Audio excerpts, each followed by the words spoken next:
안녕하세요. 축구 전문 기자 한준입니다. 토트넘 허스퍼가 2022-2023 시즌 프리미어리그 4위 경쟁, 다음 시즌 챔피언스리그 진출권을 얻기 위한 마지막 기회를 사실상 놓쳤다고 할 수 있는 결과입니다. 경기 전 4위에 올라있던 뉴캐슬 유나이티드와 원정 경기 5위에 있던 토트넘 허스퍼 승점 차이가 3점이었는데 이날 패배로 승점 차이가 6점으로 벌어지게 됐습니다. 그런데 이 패배가 단순한 패배가 아니었어요. 무려 6대1의 참패, 5골차 패배를 당하는 과정 속에 처참한 경기력, 어떻게 보면 손흥민 선수가 입단한 이후에 토트넘이 치렀던 모든 경기들 중에서도 최악의 경기 중에 하나라고 할 수 있는 심각한 그 패배를 당했기 때문에 지금 승점차가 벌어진 것뿐 아니라 잔여 경기 속에서 토트넘이 현재 3위까지 치고 올라간, 그리고 FA컵 일정 때문에 또 한 경기를 치르지 못하게 된 맨체스터 유나이티드를 따라잡고 추월하는 것은 어렵다, 이렇게 볼 수 있는 충격적인 패배였거든요. 대체 어떤 문제가 있었는지 주요 장면 통해서 살펴보도록 하겠습니다. 우선 순위표 보시면 뉴캐슬이 토트넘전 승리로 승점 59점을 얻으면서 3위로 올라갔거든요. 32라운드 일정인데 뉴캐슬도 카라바오컵 결승전을 치르면서 덜 치른 경기가 하나가 있었죠. 그리고 맨체스터 유나이티드 같은 경우도 그때 경기뿐 아니라 이번 라운드도 FA컵 4강전 때문에 치르지 못하고 또 많은 그 대회를 병행하는 과정 속에 토트넘보다 2경기를 덜 치렀음에도 불구하고 이미 승점이 59점이에요. 그런 가운데 에스턴 빌라가 승점 51점으로 토트넘과의 승점 차이를 2점 차까지 지금 따라 붙은 상황입니다. 여기에 최근 리버풀도 리즈 유나이티드와의 경기에 대승을 거두면서 자신감도 끌어올리고 사기도 끌어올린 가운데 승점 50점, 게다가 토트넘보다 한 경기를 덜 한 가운데 승점 차이를 3점으로 좁혔고, 또 토트넘과의 경기에 패배하긴 했지만 브라이튼은 워낙 덜 치른 경기들이 많습니다. 29경기에서 승점 49점이니까 토트넘보다 3경기를 덜 했어요. 그 3경기에서 충분히 승점을 또 쌓아 올리고 잔여 일정의 성적이 좋다면 토트넘이 최악의 경우 8위까지도 떨어질 수가 있다. 물론 9위인 풀럼이 승점 45점이기 때문에 풀럼보다 밑으로 내려갈 것을 걱정할 것은 아니겠지만 8위까지 떨어진다면 유로파 컨퍼런스 리그 진출 경쟁을 해야 된다. 챔피언스 리그 진출 경쟁이 아니라 특히 유로파 리그 진출도 장담할 수 없는 상황이 될 수 있다는 겁니다. 그런데 토트넘의 이번 6대1 뉴캐슬전 패배는 얼마나 충격적인, 정말 얼마나 흔치 않은 일이냐 알 수 있는 부분이 있고, 또 뉴캐슬이 토트넘의 왜 악몽이 되었느냐 볼 수 있는 기록이 있는데, 토트넘이 프리미어리그 경기 기준으로 5골차 패배, 5골 이상 실점한 패배가 2016년 이후 7년 만이라고 하는데 그때의 상대도 뉴캐슬이었다는 것입니다. 당시 뉴캐슬이 홈에서 이 세인트 제임스 파크에서 5대1로 토트넘을 꺾은 바가 있는데요. 바로 손흥민 선수가 입단한 첫 시즌 2015-16 시즌이었어요. 당시에는 선수단 구성이 굉장히 달랐죠. 전반 19분에 바이날둠이 선제골을 넣었고 전반 39분에는 미트로비치가 추가골을 넣으면서 일찌감치 2대0으로 앞서가다가 후반전 들어서 60분에 라멜라가 한 골을 만회하면서 또 67분에는 득점을 했던 미트로비치가 퇴장을 당하면서 어떻게 보면 토트넘이 쫓아갈 수 있는 기회가 되는 듯 했으나 73분에 바이날둠의 페널티킥 쐐기골이 나왔고 84분에는 아론스, 그리고 86분에는 얀마츠의 골까지 나오면서 뉴캐슬이 엎치락뒤치락 하다가 총공세를 펼치는 토트넘의 뒤를 공략하는 역습으로 골을 추가했던 것이거든요. 당시에도 손키의 듀오는 뛰었습니다. 라멜라가 오른쪽, 손흥민 선수가 왼쪽, 에릭센이 공미로 뛰었었고 다이어가 수비형 미드필드로 뛰던 포체티노 감독 시절이었죠. 이때 해리케인 선수가 골대를 맞추는 불운이 있기도 했었는데 어찌됐거나 이때 이후 7년 만에 5실점을 리그에서 했다. 게다가 5골차 패배를 당한 것은 포체티노 감독 시절을 포함해서라도 토트넘이 프리미어리그에서는 처음 겪는 일이다. 그러다 보니까 이제 토트넘의 이번 패배를 두고 온라인상에서 많은 팬들이 뉴캐슬병이다 이런 얘기를 했어요. 이 뉴캐슬병 바이러스라는 게 실제로 있는데요.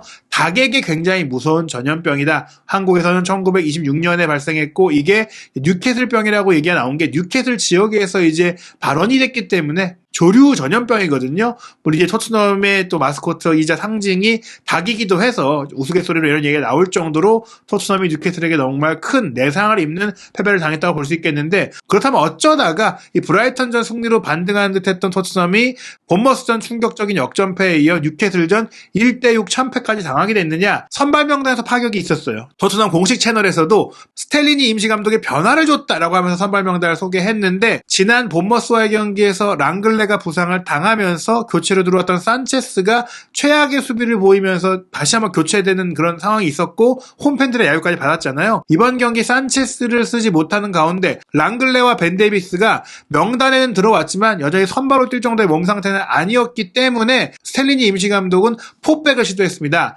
페드로 포로와 페리시치를 좌우 풀백으로 두고 로메로와 다이어를 두 명의 센터백 조합으로 갖추고 호이비에르, 사르, 스킵을 3미들로 배치한 것인데요. 워낙에 이제 새로운 시도다 보니까 프리미어리그 공식 채널이라든지 또 일부 각종 실시간 축구 정보 사이트에서는 사르를 3백의 일원으로 예상하는 그런 매체들이 있었어요. 하지만 실제로 경기 뚜껑을 열어보니 포백이었습니다. 사실 페리시치와 포로는 윙어에 가까운 윙백형 선수들, 3백에서 윙백으로 측면에 공격을 전담하는 선수들이지 포백에서의 풀백을 볼 수 있는 수비가 좋은 선수들이 아니거든요.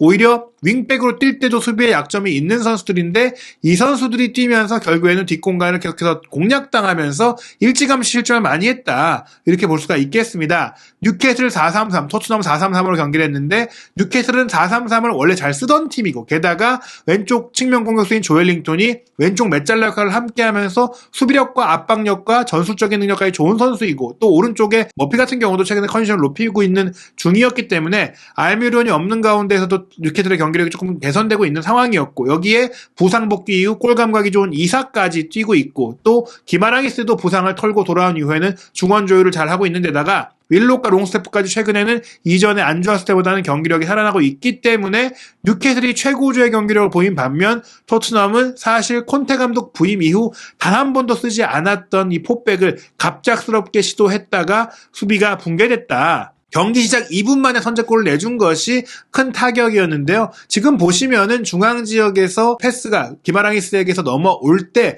조엘링턴이 공을 받잖아요. 역시 윙백의 뒷공간이죠. 이날 이제 오른쪽 풀백으로 뛴 포로 선수가 자신의 이제 마크맨인 조엘링턴을 너무나 쉽게 놓치고 빠뜨렸고 그 다음에 조엘링턴이 문전으로 치고 들어오는 과정에서도 스킵이든 호이비에르든 로메로든 이 세 명의 선수들이 달라붙으면서도 나가서 압박하지 못하고 뒷걸음질 치다가 돌파를 너무 쉽게 허용하면서 문전까지 진입하게 만들었고 쉽게 슈팅까지 내줬어요. 물론 이 슈팅이 그대로 들어간 건 아니었습니다. 요리스가 선방을 했는데 흘러나온 공을 또 오른쪽 측면 공격수인 머피가 달려들어와서 가볍게 밀어넣으면서 선제골을 넣었습니다. 이 부분 역시 결국에는 포로가 지키던 오른쪽 수비가 무너진 것에 이어 페리시치가 막아줬어야 했던 머피가 리바운드 공을 향해 달려올 때도 커버가 안 됐다. 좌우 측면 수비가 제 역할을 하지 못하면서 실점을 했다고 볼 수 있겠는데 그리고 나서 4분 뒤에 또 골을 내줍니다. 바로 전반 6분인데요. 뉴캐슬의 오른쪽 센터백인 셰어가 오른쪽 측면으로 넓게 벌려서 수비 뒷공간을 보고 날카로운 로빙스루 패스를 보내게 되는데 이번에도 포로의 뒷공간이었습니다. 조엘링턴이 포로의 뒤에서 돌아 들어올 때 포로 선수가 조엘링턴을 전혀 인지하지 못했고 바위로 빠져드는 움직임에 쫓아가지도 못했고 조엘링턴이 공을 받은 이후 요리스 골키퍼까지 무너뜨리면서 가볍게 빈 골문에 추가골을 넣으면서 6분 만에 2대0이 됐어요. 그리고 또 3분 만에 뉴캐슬의 세 번째 골이 나오는 전반 9분의 상황인데요. 이번에는 다이어가 손흥민 선수가 내려와서 공을 받으려고 하자 전진 패스를 과감하게 주면서 빠르게 이제 공격으로 넘어가려고 했는데 센터백인 파비안 셰어가 또 높이까지 올라와서 손흥민 선수를 압박했거든요. 그러면서 손흥민 선수가 공을 빼앗겼고 빼앗으면서 흐른 공이 머피에게 이어졌는데 이번에는 머피가 지체 없이 그대로 중거리 슈팅을 때린 것이 골문 구석을 날카롭게 찌르는 원더골이 되면서 3대0이 됐습니다. 이 기록이 정말 대단한데요. 전반 9분 만에 프리미어리그에서 3골을 넣은 팀은 2010년 4월 맨시티 이후 13년 만에 처음 나온 것이었습니다. 그만큼 흔치 않은 기록인데다가 1992년 프리미어리그가 출범한 이후로 보더라도 9분 안에 3골을 넣은 프리미어리그 팀은 6팀밖에 없었다. 그렇기 때문에 뉴캐슬이 정말 대단한 그 초반 맹폭을 가하면서 토트넘에게 굴욕을 안겼다고 볼 수 있겠는데 그 뒤에 13분 토트넘이 첫 번째 슈팅을 기록하게 돼요. 포로 선수가 오른쪽 측면으로 깊숙하게 찔러 넣은 패스를 스킵이 침투하면서 이어받아서 문전으로 진입해서 마무리 패스를 주고 케인이 슈팅까지 가져갔는데 사실 이 슈팅이 날카로웠거든요. 골문 구석으로 들어가는 것 같았지만 아슬아슬하게 빗나가면서 들어가면서 토트넘이 이 3대 0 상황에서 3대 1이라도 좀 빨리 만들었다면 어땠을까 하는 그런 기대가 있었지만 무산이 됐고, 그리고 나서 뉴캐슬의 맹폭은 계속됩니다. 19분 또 한 골을 뉴캐슬이 넣게 되는데요. 이번에도 포로 쪽에서 문제가 돼요. 윌록 선수가 왼쪽 측면을 돌파하는 과정 속에 포로를 벗겨내는 오른발 아웃프런트 스루 패스를 쫙 넘겨줍니다. 이게 이제 포로를 통과하는 것은 물론이고 다이어와 로메로까지도 건드릴 수 없는 각도로 이삭의 침투에 맞춰서 기가 막히게 이어졌고, 또 이삭은 골키퍼와 마주한 상황에서 강력하게 날카롭게 슈팅을 때려 넣으면서 4대 0을 만들었는데요. 그리고 나서 또 2분 뒤인 전반 21분에 한 골이 더 나옵니다. 이번에는 트리피어가 깊숙하게 찔러준 공을 중앙 3미들 중에서 우측에 배치되어 있던 롱스테프가 과감하게 공격 지역으로 들어가서 컷백으로 내줬고, 이 컷백을 받은 이삭이 또 한 번 문전 우측에서 날카로운 대각선 슈팅으로 요리스를 무너뜨리며 한 골을 더 넣었어요. 21분 만에 5대 0이 된 것인데, 21분 만에 5골을 넣은 팀 역시 2019년 9월 맨시티가 와포드와의 경기에서 이제 18분 만에 5골을 넣은 이후 최단 시간 5대 0 리드를 만든 것입니다. 프리미어리그 역사를 통틀어 보더라도 진기한 정말 이른 맹폭이라고 할 수 있겠는데요. 말씀드린 대로 이 수비 붕괴는 갑작스럽게 시도한 포백이 문제였다는 것이 여실히 드러났고, 이 포백을 커버하기 위해 3미들을 넣었고 사르가 또 미드필드 지역에서 커버 플레이를 해주기 위해 노력을 했지만 전혀 또 작동하지 못했거든요. 그러다 보니 23분, 그러니까 5대 0이 되고 2분 뒤에 스텔리니 임시감독은 사르를 빼고 다빈손 산체스를 투입하면서 결국엔 3백, 원래 하던 대로 이제 돌아가게 됐는데요. 그리고 나서 수비가 안정됐느냐? 사실 안정됐다기보다는 뉴캐슬이 벌써 5대 0을 만들었기 때문에 느슨해진 부분이 있고, 또 토트넘이 수비적으로 그래도 중앙 지역에 센터백 하나를 늘렸기 때문에 조금은 커버가 됐던 부분들, 요것 때문에 이제 전반전에 추가적인 시점을 안 나왔어요. 그리고 이제 토트넘의 공격을 좀 가하게 되는데, 26분에 포로가 짧게 내준 코너킥을 쿠루세스키 선수가 접고 들어가면서 왼발 감차를 시도했지만 제대로 감기지 않으면서 빗나갔습니다. 좋은 기회이긴 했고요. 30분에는 호이비에르가 롱패스를 오른쪽 정방으로 깊숙하게 넘겨주고 이걸 포로가 받았습니다. 공격에 가담했을 때는 포로가 그래도 플레이가 나쁘지 않았거든요. 게다가 3백으로 바뀐 이후에는 그래도 뒷공간에 대한 우려를 덜고 공격 가담을 해봤는데, 포로가 뒤로 내준 공을 손흥민 선수가 이어받아서 케인의 침투 위치를 딱 보고 공간 패스를 찔러 넣어줬는데 케인이 제대로 마무리하지 못하면서 좀 허무하게 골키퍼 정면으로 이어졌어요. 그 장면 이후엔 다시 뉴캐슬이 기세를 올렸습니다. 잠시 숨고르기를 했던 뉴캐슬이 전반 39분과 41분에 연달아서 조일록의 중거리 슈팅으로 토트넘의 골문을 위협했거든요. 조일록이 이제 나도 한 골 넣어봐야지 또 멋진 어시스트를 기록한 만큼 자신감이 올랐던 탓인지 계속해서 슈팅을 좀 과감하게 때려봤어요. 그리고 43분에는 롱스테프가 또 슈팅을 시도했던 것이 로메로를 맞고 굴절되면서 또 골대포로 빗나갔었거든요. 로메로가 몸을 던지지 않았다면 또 실점할 수 있는 장면이었습니다. 전반전 기록 살펴보면 뉴캐슬이 59%로 볼 점유율도 우세했고 슈팅 숫자 14대 4로 절대적인 뉴캐슬의 우세였고요. 또 뉴캐슬이 6개의 유효 슈팅 중에 5개를 이제 골로 연결할 정도로 대단한 결정력을 보였는데, 기대 득점 값을 보자면 뉴캐슬이 2.15골을 전반전에 기록했거든요. 실제로 2골 정도를 넣을 정도의 기회를 만들었는데 빅 찬스가 4개였고 그 찬스들을 놓치지 않으면서 토트넘을 무너뜨렸다. 또 하나의 그 머피의 중거리 슈팅은 원더골에 가까웠다. 이렇게 보면서 전반전이 5대 0으로 크게 벌어졌고, 하프타임에 이제 토트넘이 선수 교체를 하게 되는데 주장이자 주전 골키퍼인 위고 요리스를 빼고 포스터를 투입을 했어요. 이게 자신감의 문제인지 혹은 이제 알리스테어 골드 기자의 그 보도에 따르면 이제 부상 문제라는 얘기들도 있었는데, 정확하게 하프타임에 왜 요리스를 빼게 됐는지에 대해서는 조금 더 저희가 구체적으로 알아보고 좀 얘기를 드릴 예정인데요. 어찌됐거나 포스터가 들어와서 조금 안정적으로 골문을 지켜줬어요. 하지만 계속해서 뉴캐슬은 추가골을 노렸습니다. 47분에는 기마라이스의 날카로운 크로스 패스를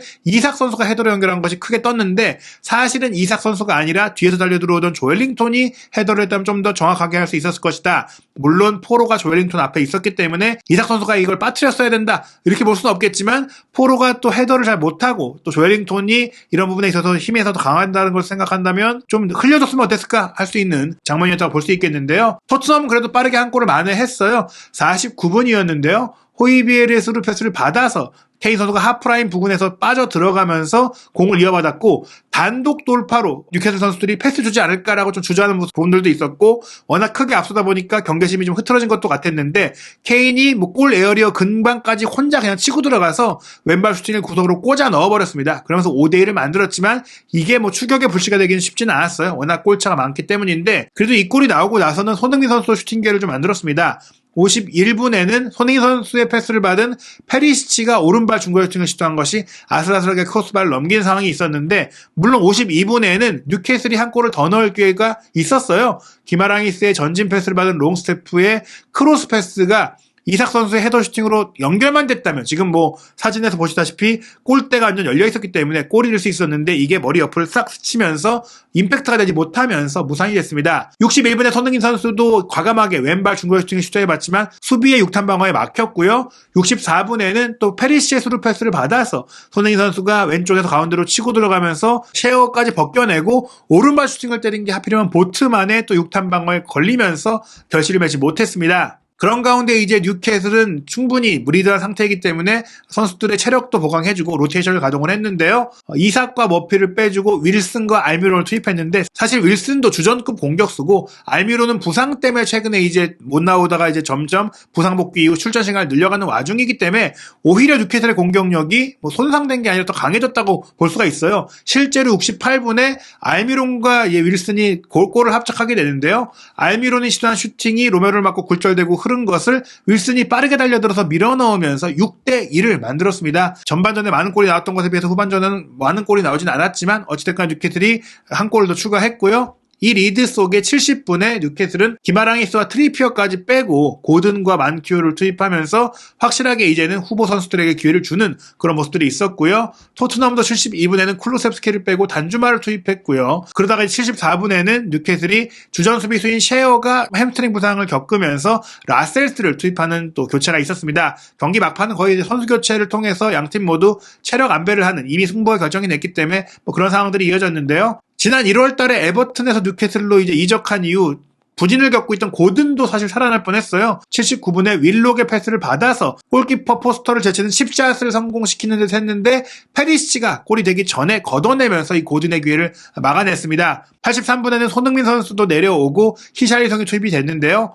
89분 히샬리송의 패스를 받은 단주마의 슈팅이 닉포프 골키퍼의 정면으로 이어지면서 경기 막판 별다른 기회 없이 결국에는 뉴캐슬이 6대1로 승리하면서 경기가 마무리가 됐습니다. 토트넘은 총점 6점짜리 경기, 특히 4위 경쟁에서 중요한 경기들이 이어지는 일정이었는데 뉴캐슬의 6대1 참패를 당하면서 사실상 승점도 벌어졌고 자신감도 크게 꺾였어요. 다음 경기 한국 시간으로 4월 28일 금요일 새벽 4시 15분에 킥오프하는 맨체스터 유나이티드와 홈 경기인데 이 경기를 앞두고 지금 토트넘이 맨유를 감당할 수 있겠느냐라는 우려들이 커지고 있습니다. 이어서 5월 1일 한국 시간 0시 30분에는 리버풀 안필드 원정을 치러야 하는데 리버풀도 최근에 살아나고 있기 때문에 사실 토트넘이 내리 패배해도 이상하지 않을 것이다. 이미 본머스 뉴캐슬의 연패를 당한 토트넘이 이 고비를 어떻게 넘길 수 있을지 유로파리그 진출권이라도 노릴 수 있는 승점을 쌓을 수 있을지가 걱정되는 상황입니다. 토트넘이 너무나 이제 충격적인 패배를 당했는데요.